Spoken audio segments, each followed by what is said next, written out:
মুসারে আল্লাহরে জিগাইবানি, আমি গরিব মানুষ, আমি ভালো কিছু কিনতে পারি না, ছেলে মেয়েকে ভালো কিছু খাওয়াইতে পারি না, ভাঙ্গা ঘর, এত গরিব, ভালো করে ঘর বানাইতে পারি না। আল্লাহরে জিগাইবানি কি করলে আমার উন্নতি হবে, ধনী হব, টাকা পয়সা হবে। আল্লাহরে জিগাইবানি। আল্লাহ মুসা নবী কই ঠিক আছে, আল্লাহরে জিগাইব তুমি কেমনে ধনী হইবা।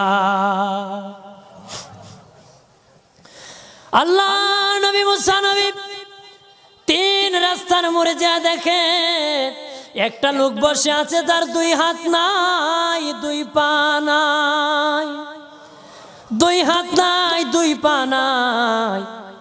ওই লোক ডাক দিয়া কয়, মুসা রে, জীবনে কোনোদিন নিজে হাঁটতে পারি নাই, নিজ হাতে খেতে পারি নাই, কেউ খাওয়াইলে খাই, নতুবা উপবাস থাকি, বৃষ্টি আসলে ভিজি, সেখানে আমি আবার